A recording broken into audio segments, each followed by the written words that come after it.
Welcome back, everybody, to episode number 72, if I'm not mistaken, of the Intrynsic podcast. As always, my name's Juan, and I'm here with my fabulous co-host, Omar. That is his name. And we're excited to be back here. We're talking today about management. And I honestly think this is the perfect time to talk about this because if I haven't mentioned it, I am in a management position in my job now. Probably happened about 2 months ago now, I would say, 2 months and a half. And Omar, I don't know to what extent he wants to talk about it, but he is also working towards a management position on his own. And again, we just wanted to talk about, one, our experiences with it, a couple of lessons that we've learned through this process of, learning. And for anyone out there who potentially wants to go in that direction of management, whether it be management of a retail store, management of a team, entrepreneurship. Again, we talk a lot about entrepreneurship. So in being a CEO or a COO or all these, chief executive positions, management is a huge part of it. You have to learn how to manage people, even though honestly, to me, it kind of sounds weird, like I manage people, but it's a skill nonetheless. And it's a skill that you have to develop if you want to head down those paths. So Omar, I'll ask you this. What do you think is the hardest part that you expect or currently face about being in a management position? Ooh. Getting right into it, huh? Right into it. What would be the most difficult thing or aspect of being a manager? Yep. You may have felt it already, or maybe it's coming. I see through my short-lived experience so far, there's a few things that stand out to me. Some of them being retaining the discipline to make sure that you're doing your job the most effectively possible. Like not leaving the impression on your employees or the people that are under you that you're slacking on the job, or that shortcuts are okay, that it's okay, you could just don't worry about that. Retaining that discipline as a leader, as a manager, to not give the impression that those things are okay, because of course those shortcuts will at some point or another lead to mistakes, and mistakes, whether they're big or small, always lead to loss of money, loss of merchandise, loss of profit sales, et cetera, et cetera. That's the main thing that comes to mind right now. Because as a manager, you really want to give the impression that you're there to lead, you're a leader, you're to be respected, and you're also to be held to the standard as a leader. So if your employees or people that are under you need you, you need to be able to step up to the plate. You need to be able to provide answers at all times. And if you can't, there's something wrong there. Because at what job have we been at where we were, in some sort of a stretch, or we couldn't quite figure out something like on a register or something, and then you're like, oh, just ask the manager. At what job have you been at when you asked the manager for, an answer and they didn't provide an answer, right? Yep. Like they're essentially your rock. Any little business's rock. If a manager's not doing his job, that's bad. That's really bad. Yeah. So I'd probably say to retain that discipline, to keep as a manager, to keep yourself to 100% standard. A year ago when I was in Davis wrapping up my master's, I was reading Extreme Ownership by Jocko Willink, which I've mentioned before. And of all episodes, we're not sponsored, but God, I wish we would. If we were sponsored by something, this episode, we would be sponsored by that book, Extreme Ownership by Jocko Willink, because the thing is, I read that book before I was anywhere near close to a management position or even a leadership position. At that point, I was finishing my master's. I was transitioning to another state to help my sister. There was nothing in my life that I can think about that I was managing people or being a leader, really in any sense. I mean, we always have it sort of within ourselves, but I wasn't actually leading a team. I was maybe leading myself towards a better life. But Gotcha. I mentioned that particular moment because I can't stop thinking about that book now, even though I read it a year ago and I had no specific reason to read it at that point. But now that I am in this management position, I am the project lead of, uh, let's say, a pretty important model in our company. I am not going back, but I'm having flashbacks when things happen, and I'm like, "Oh, I know what to do in this position. I need to do this, and this is why I need to do it."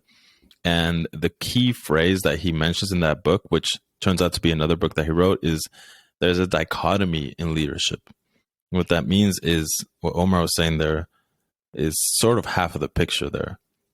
You have to have discipline, not just within yourselves, but also within your employees. But you have to also have that other level of flexibility. That is sort of the dichotomy. And it represents itself in different ways, depending on the position, depending on who you're managing and what the overall goal is. But that's the thing that I've noticed. You have to be able to keep your team in line and say, hey, this is the goal. That other aspect that you were looking at, like for me, my job is, I'm a data scientist, so it's very scientific, it's programming, it's research. There are a lot of different venues that you can go down of research and say like, hey, I'm going to look at that because that looks interesting and that looks interesting. The thing is, there are a lot of interesting things out there. There are a lot of different ways of doing things, but you have to find the balance of how long is this going to take? Is it going to be worth it in the end? And you have to make those decisions for them. That is one of those things that you just have to do. And you say, you can't do that. You can't do that. We have to just stay in line and do this. Maybe, like, I don't like closing the door on anything, but I say like, hey, you know what? We just don't have the time right now. Let's put a pin on that, create a ticket, like let's make a note, and maybe we can come back to it 4 or 5 months whenever we're done with this larger project. Because that is those can be great, amazing ideas, but they just take way too long. You don't have the budget, you don't have the time, so you leave them for later. And then on the other end, right, being the discipline on the other end, it's having the flexibility, giving your employees the flexibility to be themselves and be looking for better improvements. That is primarily the reason why I rose up in positions and I'm now in a management position so quickly, because they gave me the flexibility and freedom to say, hey, go do it. Whichever way you see fit, figure it out. If it works, that's what we care about. And I was always looking for the better solution. I was always looking for the simpler solution. Me personally, I like simple things. Like, why overcomplicate things? Let's keep it simple, solve the problem. And if you are able to find that balance and that dichotomy of being disciplined, not just within yourselves, but also in the people you're in charge of, but also giving them the flexibility to look for better ways to do things, be more productive, that is an amazing leader. That is the goal for anyone out there who's trying to be a leader, who's in a management position, who's trying to start a company, anything where you are in charge of people. That is the goal. You have to find that balance between giving your employees flexibility, but also keeping them disciplined. Yeah, that makes a lot of sense. I think discipline, for me at least right now, is like the priority.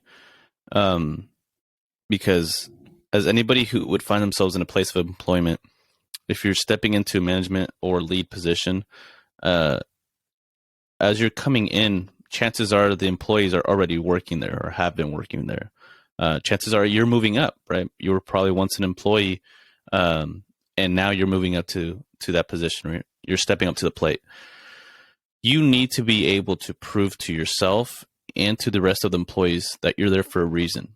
Because if in that initial time period, you give off the impression that you're slacking off, that you're not dedicated to your job, that you're not there to do what you need to do as a lead or as a manager, they will step all over you. And there's nothing worse than having somebody be a pushover or an insufficient manager. Because I've been at jobs in the past where I would think very poorly of my managers. I wouldn't care. I disregard whatever orders they gave me. When they gave me an order it wasn't an order for me. It was an option. And I took that very seriously, because like, oh, well, they don't even know what they're doing. How are they going to tell me what to do? I know what's best for the the place of employment, the business, the store or whatever. And that was a huge issue, because the second that there's that disconnection between management and employees, everything just goes to shit. Because if in the normal time of day when things are slow, like say at a store, at a restaurant, you're not listening to your manager, when things get really complicated, you're definitely not going to be listening to them. If all of a sudden you get an influx of people coming into the business, right? There's a line waiting, and this person as employee starts stressing, like, I don't know what to do. They're not going to know to turn to their manager for help, because they've already disrespected them. There's already a disconnect. They don't think that they're a viable solution to their problem, right? And they're just going to think right past them and be like, I'm going to have to figure this out on my own, right? And as a manager, you need to be able to communicate, right, with your employees, with everybody, and have it be honest communication too. Not just be telling you these things to just make you think that everything's okay. As a manager, you need to be able to look past everything, right, and see things for what they really are. And then in that case, being flexible, right? I gotta Somebody say, provides you an issue. It's like you need to transition from, being in the office to like, okay, let's come out. What's going on? Why is this place burning down? Why is there people walking out? Right. mm-hmm. Yeah. I was just going to say, like, and ask you, because I've noticed, I'm very perceptive in noticing like my weaknesses. And for example, to some extent, I've like tried to lead you, specifically you, down like, hey, try this, this could improve your life, so on and so forth. Right. So I know how I am with you, and I'm also very comfortable with it. Oddly enough, though, something that I think is developing into a weakness for me as a leader and in a management position is, it's not like not being assertive, because I'm really assertive about things, but positive feedback, I give it, but I honestly think that I might give it a bit too much, is what I think. And again, this is a difficult thing, because you have to change your management style based on who your team and the people are. Yep. Because again, actually, this is a perfect example. Like with you, like I know I can be pretty assertive and be like, yo, like you should try this, like definitely try this. Or like whenever you fuck up, just same thing like when I fuck up, like, hey, that was dumb, like you shouldn't have done that. But what I'm still figuring out is how to do that with people who, to put it simply, are a bit more sensitive and they're more emotional, and I can't just say like, hey, you fucked up. Obviously, that's generally not a good thing to just say. I mean, I say that sometimes because like we're friends, but you shouldn't be saying that. But you still have to be able to tell someone, you did something wrong here. It's okay, but it's not the end of the world. Company's not going to go bankrupt because of this, but these are the consequences that are going to come from it. The progress is slowing down. We have to go back and review those things. This is going to slow down the version 2, version 3 of what we're building, and actually let them know like something negative has actually happened and will continue to happen if you continue to make these same mistakes. And that's something that I'm finding difficult, because I mean, I am a nice guy. I mean, you'll probably laugh, like, but I am an actual nice guy, and I don't like to tell people like, you did this wrong, like you messed up here. I would ideally like for them to realize it themselves. The thing that I'm realizing though is a lot of people just don't. A lot of people just think that they haven't done anything wrong, and actually instead, for example, blame other people. Like, well, you should have given me better instructions. Maybe this other department, the product team, should have told me this before they told me this other thing. And I'm still figuring that particular part out. How do you think do you think that's a weakness for you or no? It is a weakness. I won't speak about ourselves directly, but if a manager and or lead has issues with that is an issue. Um, as a lead of a team, using the example directly, like from Jocko Willick's book, as a lead, you need to have thicker skin, right? I know myself personally, and perhaps this applies to you as well. The majority of my life, I never really had positive reinforcement. I just did as I pleased and hoped that it worked out great. In some instances that worked, in others it didn't. But I never really had a form of positive reinforcement in my life, at least not until later on. And that it helped to a certain extent, like, right? Like you as my friend, you were telling me like, oh yeah, this is good, bro. Like you're doing good. Like keep it up, right? But because it came later on in my life and I didn't grow up with that style of living, whatever you want to call that, I don't want to say it was like too late, but it's like it's just no longer something that really means so much to me, as much as like me myself knowing and being aware, like, hey, I did a good job today. All right, cool. I can chill out. I can lay back. Or me saying I fucked up today, right? That's different for me. Again, it might also apply to you, but positive reinforcement for me doesn't really go that far. It's like, cool, whatever, bro. Like moving on. Because there's still so much more stuff to do, that it's like if you focus too much on the celebratory side of it, it's like, what are you really doing, right? Or what are you doing it for? That's another side of it. If you have tasks at hand and you're just waiting to get to the end of the task just to celebrate and put your feet up, then it's like, what are you really doing it for? Are you doing it for the job? Are you doing it for the purpose of recognition, validation? Like what's really going on there? But to bring it back though, as a manager, as a lead, you need to have thick skin. So if your employees, as you're describing, or people underneath you, your team, right, have this sensitivity to them, it's okay. There's nothing wrong with that. But you do have to have discretion when speaking to them. There's a level of professionalism that's expected of a lead where you can't go too far. It's like if we're speaking about it on like a spectrum, right? Like say positive reinforcement, negative reinforcement. I think you should never reach the extremes, because either side could be really bad to a team. Whether it's too much positive reinforcement and you're giving off the illusion that everything's always going great when it's not, or giving off the impression, if you're on the other side of it's like constant negative, like oh, we're doing shit, it's not good enough, it's bad, it's not, and the team feels like they're constantly in a race that they can never actually catch up to. Like they're always like on the hamster wheel, they're just going, but there's no growth happening. There's no changes happening, that their work is meaningless.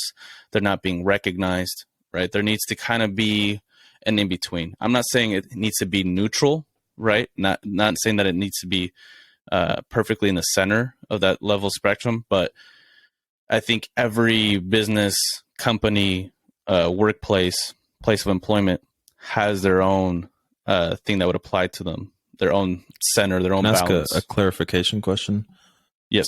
When you mentioned like having thick skin as a manager, how is that related to what you're talking about here? Thick skin meaning like you're saying your employees are like sensitive, right?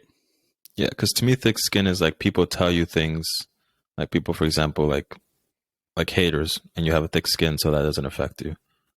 Well, how are you thinking about it? Maybe we're thinking about it a little bit different.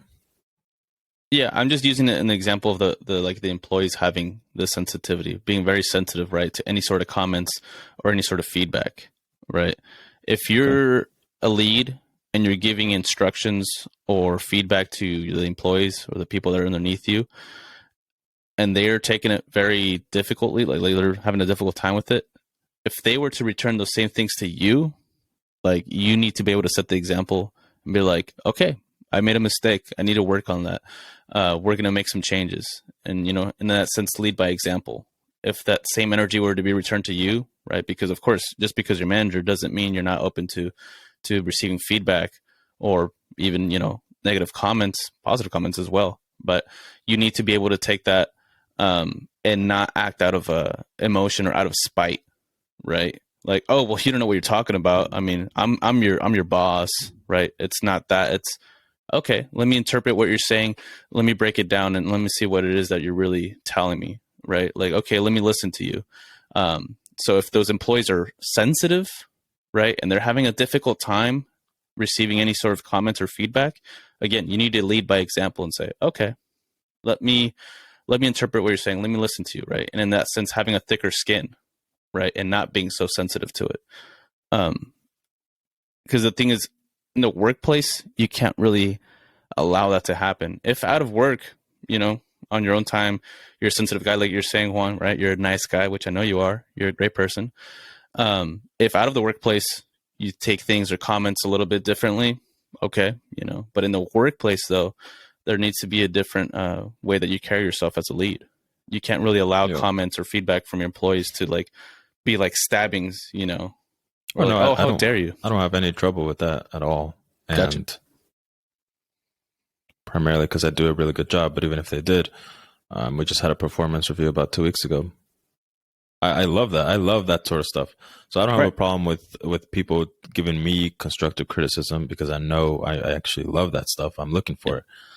I have a problem with, I'm always looking for the next step. So like whether you succeed or you fail, I'm always like, all right, cool. That happened. Move on. Let's actually go to the next step. And so I'm like, all right, cool. Just keep it going. The thing though is the thing that I'm realizing is sometimes there's a need to stop and acknowledge certain things, because if things happen and happen and happen and you're like, all right, cool, next thing, it's hard to differentiate between the really good and the really bad. And the middle ground doesn't matter so much. Really what matters is those outliers, the really good things and the really bad things, because the really good things that the people that you manage do, they have to be acknowledged, I think, to a really high extent. Like, great job. Like, you did an amazing job. Like, I didn't think you could do it in that, in that time frame. That was a lot better than some compliment. But which I don't really do. Again, I mentioned before, like, I'm not typically impressed with a lot of things. So I don't do well with the positive extreme. I also don't do well with the negative extreme because I'm like, just fix it. That's my only sort of like, because that's all I really care about in a sense. But I know I should be caring more about, like, if they just fix it, then what's preventing them from doing it 2-3 months down the line? If I didn't stop them and say, like, hey, by the way, I'm glad you fixed that, but that actually could have put us back 2-3-4 months. Like, that was a very significant thing. This isn't to say that you aren't doing a good job. It's just to say that you have to be very careful and not get too confident when you're working with this particular function or when you're working with this data set, because it could set us back a couple of months. And so far that I've been managing, nothing's gone bad. There's been setbacks, of course, probably like about a couple of weeks, a month, but that was before I was really in a management position. But I know that there will be certain things where things break. We have to go back. We have to fix them. First of all, realize why they broke, then fix them. And whether again, it's super simple if I mess up, because I know how I react to failure. I will just go and dive into it and like, okay, what went wrong here? This went wrong. Okay, was it technical? Like, was it something I could control? Most of the time it is something I can control. Okay, I'm not going to do that anymore. I'm going to try to do it this way. I have my own set way. The thing that I'm realizing now is, like, we're trying to figure out, I should say, is what about when someone else messes up on your team? How do you walk them through how they can prevent that from happening again? Because I don't know how they deal with failure.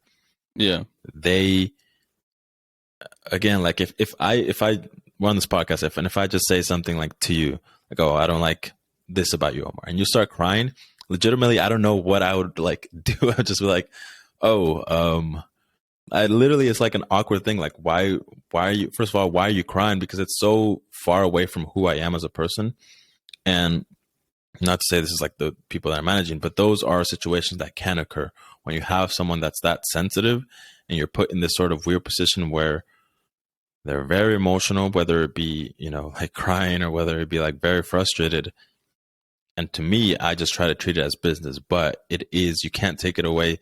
Can't take away the fact that you're managing people. You're not managing robots. These people have emotions, and you have to alleviate that situation. Mm-hmm.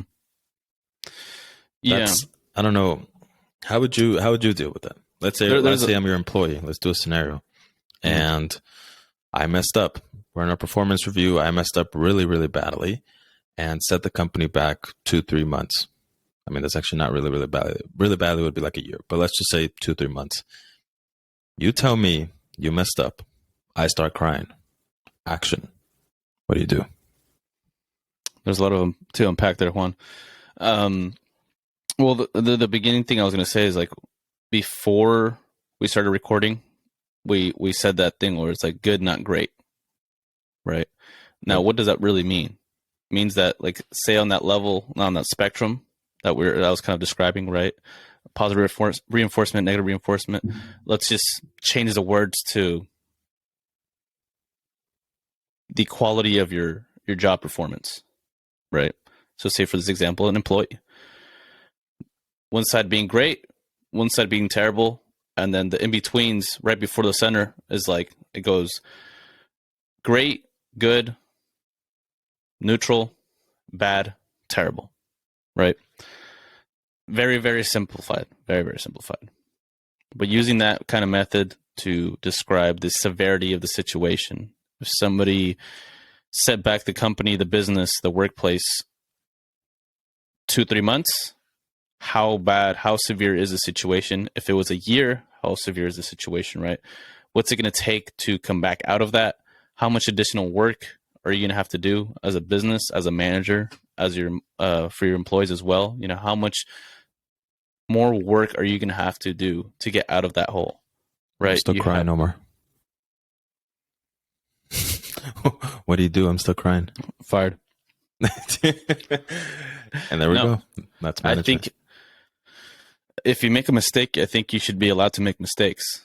The same thing applies to life, right? How many times have we made mistakes? How many times have we tripped and fell and didn't get back up, right? Like you're allowed to make mistakes. But in the place of employment, there's a limit of how many mistakes you can make, right?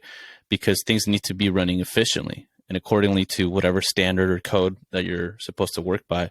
There's policies in place that only allow for a certain amount of mistakes. If you, as an employee, make one mistake, okay, let's talk about this. Hey, look, man, I noticed that you just made this mistake. I don't know if you really understand what it is that just happened, but because you made that mistake, you just gave away $1,000, or we just lost $1,000, or because you made this mistake, it's a safety concern. We could be getting robbed, you know, or because you made this mistake, somebody took a lunch break when they weren't supposed to, and now we're going to be short-staffed or something like that, right? There's those kind of discrepancies that can happen at a workplace. You need to have that kind of a conversation with your employee. Now, if it's a second mistake that happens, depending on whether it's the same type of mistake or a different kind of mistake, again, it needs to be talked about, right, accordingly. As a manager, it's up to your discretion, I think, for the most part, unless, of course, the workplace has different policies in place. It's up to your discretion, I think, to decide what kind of a punishment is going to come out of it. Most of the time, it'll come off as more so a conversational kind of punishment. You know, like, hey, let's have a talk. Come into the office. Let's go over perhaps the employee handbook, right, or our policies here at this workplace. So we can double down, right, and say, okay, look, what you did was wrong. You shouldn't do it. This is why you shouldn't do it. And here's the policies that tell you why you shouldn't be doing this. This is why these policies are in place, right? And then after that, I'd ask you, Juan, do you understand what we've talked about today? What if I'm still crying? I haven't heard of something that you're like, how do you calm someone down from crying? I get everything you're saying, but you know what? I'm actually not crying right now. You're not dealing with someone crying, but you're not going to actually start. There's no way you just started that monologue when someone is crying in front of you. I don't believe that to be the case. So that's what are you doing before you? I get that. I get 100%. You gave me so much to go off of. You were like talking for like a straight 10 minutes. I was like, I just had to get these points out. But okay, present the example to me again. I fucked up. I'm You're in your crying. office. You tell me I fucked up. I'm Okay. crying. That's it. Okay. How do you I deal mean, with that? obviously, first thing, if you're like out on the floor and you're crying, I would No, I'm in your definitely like tell office. you. Yeah, I would definitely tell you like go to the office just to point that out. Like you would Yep. not want to have an employee that's crying or in distress out on the floor. That's a major no. But bring you into the office, right? Okay, close the door, lock it, whatever, so we can allow some time for privacy in between said employee and myself, right? Of course, in the scenario, I'm the manager, right? I ask you, Juan, like, hey, what's going on? Let's talk. What's going on, right? Perhaps after already giving you a minute or two to yourself, right? Come into office, lock the door, sit down. Hey, what's going on, Juan? What do you tell me? What? Okay, maybe you misunderstood this. I'm already in your office, and you told me that I fucked up Yes. and did something. So I start crying because you told me that I fucked up. Oh, okay. Sorry. Whether you say it nicely or don't say it nicely, let's just say you said it nicely, but this is a very sensitive person. You tell me I fucked up. I probably know that I fucked up, but I'm sensitive and you told me I fucked up. So I start crying. Well, I mean, I'd tell you would make a mistake. I wouldn't tell you just like flat out fucked up. I No, think of it's course not. Of course not. okay. You said it very nicely, but there are still very emotional people that Yeah. even that they're just like very emotional. Um. I think probably the first step, I'd be trying to stick to the problem at hand for the majority of that conversation, right? So I'd be like, look, I'm not trying to be mean to you. I'm not trying to uh, disrespect you in any way, but I need you to understand the severity of the situation. Like that could have gotten somebody hurt, or that mistake could put a lot of people in trouble. Whatever, like mistakes like this aren't shouldn't and can't be happening. I need you to understand that. I understand that you're in distress. I understand that it doesn't feel good to be making a mistake and being told about it, but I want you to know I still respect you. I still think you do a great job, and I need you to continue to do a great job. Just understand that this is a mistake. It can no longer happen, and it shouldn't happen. And we're going to move forward from this. But I need you to understand the severity of the situation. Like this is something that cannot happen ever again. All right. And that's all I wanted. Good shit. That was good. I like that.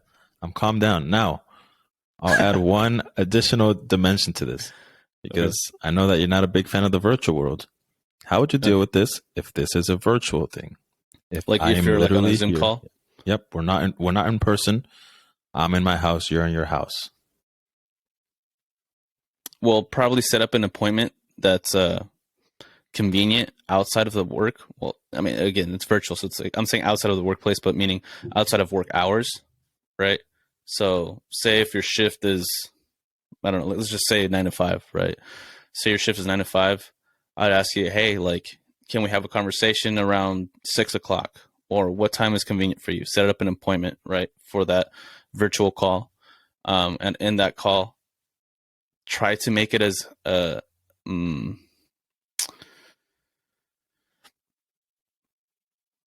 how would I describe it? Like as real as possible, because of course you remove, like if you're speaking to an employee in an office, right? You might put a hand on their shoulder, be like, "Hey, man, it's gonna be all right. Like just relax." In a virtual setting, I mean, what am I just gonna, like Can't do that. I can't Yeah. do anything. So again, still trying to retain the majority of the things that I used for the previous example, right? You'd want to try to stick as close as possible to the problem at hand, right? This is not about the person's personal life. This is not about the personal things that they got going on at that point in time. This is about what happened in the workplace. Okay. Now, of course, there could be circumstances where those things in that person's personal life led to the mistake happening, right? If they had a breakup, if they're having some family issues, marital issues, kids, X, Y, and Z, you name it, right? That could apply. But there's a different time and place for that. While you're speaking to somebody about that problem, that mistake that was made, you stick to that. If it's within your management style to try to give somebody life advice at the very end, you could do that, right? But again, this virtual call would be no different. I'd be telling you, look, things can't happen this way. This is why, X, Y, and Z, right? Somebody could get hurt. We could be losing money. We could get shut down, right? This is, again, against this certain policy that we have in place that we went over when we hired you. So you are aware of this, but in case you aren't, we need to revisit this policy. We need to make sure that you remember these things when you're working or when you're in the workplace. And then, after that 15, 20-minute spiel, that conversation, I need to make sure that you've understood what I've told you. I need to ask you, do you understand what it is that I'm telling you? Do you understand the mistake that you made? Do you understand why you can't make that mistake again? Do you have any questions? Are we clear? Right.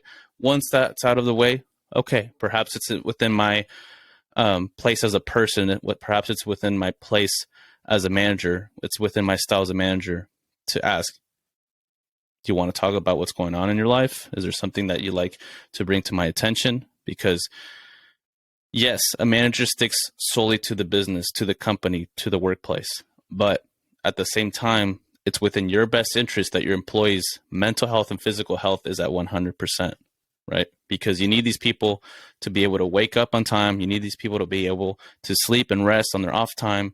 You need them to be happy. You need them to be exploring, doing other avenues or going into other avenues of their life, right? On their free time outside of work, of course, so that when they come to the workplace, they're rested, they're re-energized, they're interested, they're inspired. You need that. If your employee is being overworked, if your employee is not getting the necessary time off, if they're working graveyard shifts, right? If their hours are out of line, they're working too many hours on set amount of days, but on other days they're just completely off. If they have some sort of issue, bad habit, bad addiction or something, whatever it may be, as a manager, you need to be aware of those things, right? Not to try to change somebody's life, but just to be making a mental note of it so that you know that something could be happening there, right? In the instance that one of your employees gets locked up, goes to jail, right? You need to be able to almost perceive that happening beforehand, right? Like, okay, this might happen. This guy's been going through some issues. There's some things going on in this person's household. I am aware of that. I know of what might come, right? So you can find somebody of a replacement or somebody to fill in the case of that happening if they don't show up or if they are just not able to work. It's a lot of things that go into it. But bringing it back to that scenario, we discussed everything, the problem, the mistake. We're good. You understand? I'm happy. I've explained to you why you can't do that. Again, I'm happy. Then ask you what's going on in your personal life. But it needs to be retained to a minimal level because you're not friends. That's an issue that comes in a lot of workplaces, that people try to interpret their relationship with their manager or leader as a friendship. And again, that's wrong. You need to be respected as a leader. If you discipline yourself as a leader, you need to be treated as a leader, right? If your employees themselves are being disciplined, if your employees themselves are holding themselves accountable, good. But don't get it twisted, right? Don't be confused and think that they're your friend. They're your boss first. Maybe outside of the workplace they're your friend, maybe, but they're your boss first, right? And so if I were to be asking you, Juan, after you finish wiping your tears, hey, how's your personal life going? And then you start crying again, that's on me, right? My job is to try to expunge what's going on, right? Like, get rid of it, stop it, end it right there. Why is that on you? Why is what on me? If I start crying again. Oh, I just don't want you crying. I know, but you said I wipe my tears and then you ask me how my life is going and I start crying again. And that's my fault. My fault or your fault? You said that's my fault, so it's your fault. As a manager. Yeah. Well, yeah, because you're now re-triggering their emotions, right? That's what I'm saying. Like, you'd want to keep it to a minimal level because you don't want to make it. So you wouldn't ask them that then, is what you're saying. Again, everybody probably has a different management style, different style of leading. I would probably want to be the person that does ask what's going on in somebody's life because I care, that's just who I am, but it has to be kept to a very minimal level. You can't be going on a whole 1 hour conversation about, well, this happened since back when I was a kid and then this and that. Like, that's not the place or time for that. Maybe if you're friends outside of the workplace, right? But in the workplace on work hours, or in this scenario that we set up an appointment just for this, we have a designated time slot. I would tell you, like, from 6 to 6:30, from 6 to 6:45, let's have a conversation, talk about this. So, once that time is up, like, well, hey, Juan, thank you so much for your time. I really hope you sort those things out going on in your life. If you need additional time off, please make me aware. Please let me know. We can work something into our schedule. We want to accommodate to your needs if need be. Other than that, thanks for listening. And let's move forward from this. Let's get some more work done. And thanks for everything. End the call. Interesting. Okay. Fair enough. Wrong. Imagine I go through that whole explanation just for Juan to tell me at the ready. He's like, so here's why you shouldn't do what Omar's saying, and here's why. Yeah, there are definitely things there that I agree with. There are some things that I disagree with, but like you said, it may be a differences in leadership. Yeah, the thing is, the work environment also changes, and it designates everything, to a different standard. Because if you're working for something in a virtual setting, I mean, that'll never be the same as a physical workplace. It just won't. Yep. Right? It's different. I think there's different things that'll apply to different people's examples. When they're listening to this. Who knows? Maybe. I mean, I think there's still some core principles that people could follow that I'm saying, but yeah, like, who knows? Maybe your workplace is completely different. Maybe there isn't even a manager. Maybe you're just all employees, and you kind of just, your own bosses in a sense. Like, but no matter what, in a general sense, I think every workplace or job or place of employment has some sort of a lead or somebody that's in charge of a team, right? Even if they themselves aren't the owner or the boss or the manager, there's still some sort of a lead, right? And that's why I keep saying manager, lead, whatever, whatever you want to call yourself. If you're in charge of people, you're a manager. Yep. I don't know if I agree with the whole friendship thing about workplace. I think it's a fine line of friendship and not friendship, because if you're a leader, if you're the lead, you aren't necessarily their friend, yes, but you want your employees to be friends, I think. And you want there to be some sort of camaraderie.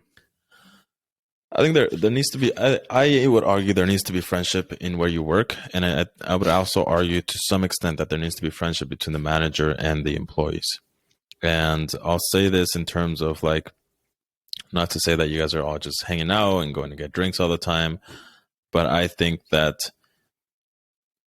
criticism comes easier from someone that isn't just your boss, from someone that isn't just barking orders at you and saying, do this and do that. And you keep barking, and eventually your words stop meaning as much as you think they might, if that's the one style that you approach, right? And that's why I think that there needs to be, again, I keep going back to the dichotomy of, like, you are strict, you're disciplined, and you say this is the way certain things have to get done. But at least for my job, I need to give people the flexibility to do things the way that they do, because I don't have all the solutions. I mean, what we do is literally all research. We don't know where it's going to go.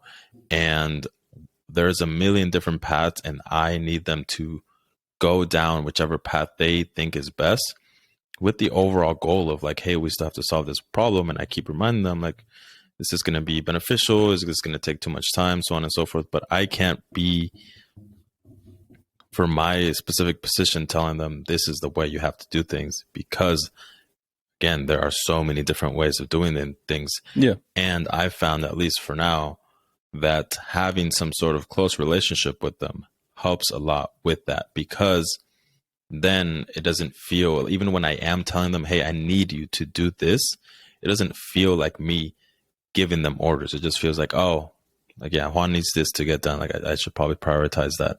And at least, again, for me, it's taken in a better lens than, and again, like, I most of my bosses, I've hated when they told me to do things. All the jobs that, I mean, the job that I shared with you, all the jobs previously I hated. I don't hate it in this position because no one ever tells me what to do, and yet I do it nonetheless.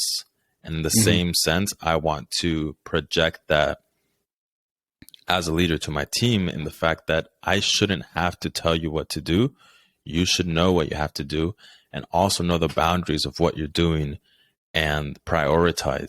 So if other people take meetings where I'm not included, I mean, for right now, at least the team is still young, so I'm still in those meetings, but I see myself not being in those meetings very, very soon because they know what the overall goal is and they're informed, and I'm still talking to them. There's still communication there, but Yeah. I'm not looming over them saying like, ooh, nope, actually not that line. Oh, that's not the right function. Like, because if genuinely I don't know. There's no way that I can know. There's no way for programming that you can know every specific way and the absolute best way of approaching something.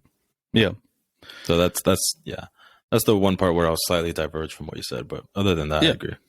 Yeah. No, I think that's fair. I mean, again, there's different workplaces, right? I think you've told me a lot about your job and what you do, and I honestly think it's an amazing job. It sounds like an amazing company that you work for, right? It's cool Um, it's a bit of an outlier, you know. I don't think the majority for sure. of businesses or companies are run that way.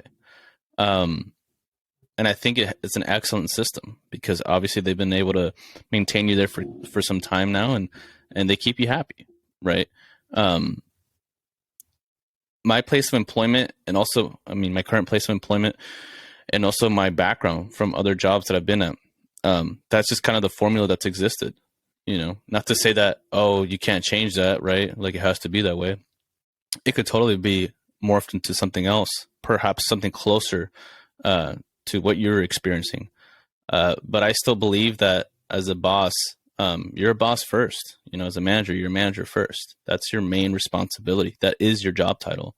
By which method you lead your team, by which method um, you you discipline them, I guess that's where you're flexible, right? That's where the flexibility comes into place, and that's up to you. But yeah, for those of you that are listening, right, um, you could totally disagree with what I'm saying, and that's fine. But do understand that as a leader, you do need to have some like form of discipline, right?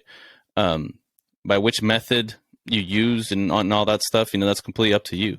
But don't misinterpret that. You know, you are a leader first, right? Yep. But that's cool. I mean, because again, my experience so far is very short lived. This is essentially stuff that I've gathered from not that many days and past job experience, right? The few instances that I would speak with managers and asking questions, you know, just out of curiosity. And also like a few ideas that have kind of made up on my own, you know, in this short time so far. I'm not really speaking too much about my current job, not because it's like something crazy or like something I have to be super secretive about, but just a personal choice, just to keep it under wraps. But it is a managed position, and so that's kind of where this all comes into play, right? I've been training for this management position this past week, and I will continue to do some training for it. Juan himself is in the lead position, and so right now is honestly the perfect time because we're literally both dealing with issues of our own within our workplaces that have some similarities in them, right? How do you, the exact example that we use right now is something that's kind of stuff that we're kind of dealing with where it's like, how do you process that, right? Somebody making a mistake. How do you go through that whole situation and come out on the end winning? Not just you winning as a leader, but your team winning, right? Because at the end of the day, you're a team, right? There's a lot of different things that come into play, like the language that you use with your employees, right? The respect that you give them. There's so much to explore as a leader. And that for me is enough for right now to keep me excited because I'm learning so much more about being a leader, and in the process, learning a little bit more about myself, you know, what my limits are as a leader, right? What extremes I can reach as a leader, how far I could push a team, how far I could push myself. You know, it's exciting stuff to me. But Yep. yeah, also manage your expectations, everybody. Manage your expectations. Ain't that the truth? Yes, sir. Yeah. I think that's a good place to wrap this up, right? Yep. I actually learned a lot personally. I hope that other people did, but I did approach this in terms of like, this is what I've learned, but also in presenting you specifically with that scenario, like things that I don't understand yet that I'm trying to figure out as well. So hopefully this helped anyone out there who's a prospective leader, manager, whatever it is, to better understand the difficulties and also some of the, of course, amazing benefits from doing it. Yeah, absolutely. Do we have a wow? Is there anything that comes to mind from that book from our fellow friend and hopefully future sponsor, Jocko Willink? Yeah, I've said, I believe I might have said this one before, but it's stuck with me. I did say it one time and I actually messed it up, but I'll say it right this time. Okay, this comes, from Extreme Ownership by Jocko Willink, and he says, "There are no bad teams, only bad leaders." Beautiful. There it is. Beautiful. Well, as always, make sure to check us out on YouTube. We are now uploading our weekly video uploads. We also have our presence on all the other platforms for podcasts: Anchor, Google Podcasts, Apple Podcasts, and our personal favorite, Spotify, as well as many other platforms. So check us out on all of that. Make sure you share it with everybody. I'm trying to promote this podcast as much as possible because, again, it's something important to us. Me specifically, it means so much because there's so much that I've gained out of this. And we're in our next phase, the season 2, right? The next level of this. So we want to have you guys join us on this journey as we continue to grow this podcast. And don't forget to check us out on Instagram at the Intrynsic Podcast. You guys can get all the weekly updates on there, as well as additional content, and see Juan in the gym getting after it with his his daily updates. What day are you on? Just want to give a quick little shout out to Juan. I don't know. I think I did one yesterday. 254 was yesterday. I think I'm 255 today. Amazing. Estimating it. That's fucking badass, bro. Well, yeah, I mean, you can catch us on there. I'll be posting myself here and there, probably not as much, but Juan's out there getting it day by day. And so if you ever wake up one of these days and you're like, fuck, I don't know, I just don't want to do it. Don't forget, Juan's out there getting it every fucking day. And if he can do it, you can do it too. That's true. All All right. Well, appreciate it, everyone. That's enough from us. Thanks, everybody. See y'all.